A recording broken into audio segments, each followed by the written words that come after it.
La maritimisation est le processus de dépendance croissante des sociétés, des économies, des territoires envers les mers et les océans. Les mers et les océans sont devenus des espaces stratégiques et économiques majeurs. Ils contribuent à l'intensification et à la mondialisation des échanges internationaux de marchandises, notamment en raison de l'abaissement du coût et des temps du transport maritime ou de l'augmentation de la taille des navires. Ils permettent d'envisager l'exploitation de leurs ressources, alors même que les ressources terrestres sont en voie d'épuisement. Ils renforcent la concentration des activités et des populations sur les littoraux. Enfin, ils permettent d'affirmer l'importance stratégique des grandes puissances navales, comme les États-Unis, la Grande-Bretagne, la France ou la Chine. 3 enjeux majeurs sont liés à la maritimisation. Des enjeux économiques, des enjeux géopolitiques et géostratégiques, des enjeux environnementaux.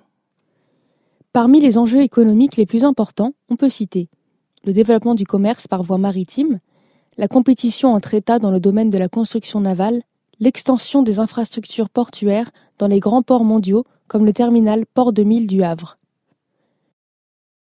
L'exploitation des ressources, comme les ressources halieutiques, c'est-à-dire la pêche, les minerais situés dans les fonds marins, les hydrocarbures ou bien le sable. Le potentiel en matière de production énergétique, avec notamment les hydroliennes, sans oublier le formidable accroissement du tourisme de croisière et du tourisme nautique dans le monde, comme par exemple dans la baie du Marin en Martinique.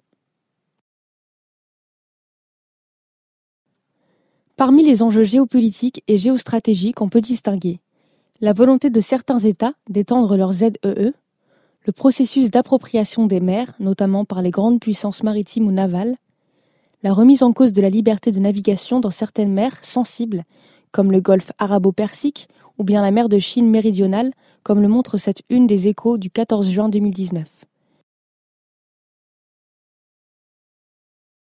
La montée des tensions et des rivalités entre grandes puissances, particulièrement les États-Unis et la Chine, le contrôle des principales routes maritimes et commerciales, enfin, le respect du droit de la mer par l'ensemble des acteurs, États ou compagnies maritimes.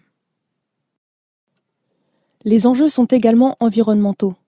La gestion durable des espaces maritimes et de leurs ressources, notamment halieutiques, la nécessité de protéger ces espaces en créant des aires marines protégées, comme les parcs naturels marins en France, lutter contre les risques de pollution, notamment les marées noires ou la concentration des plastiques. Plus généralement, lutter contre le changement climatique afin de limiter la remontée progressive du niveau des océans, mettant en péril des millions d'individus dans le monde.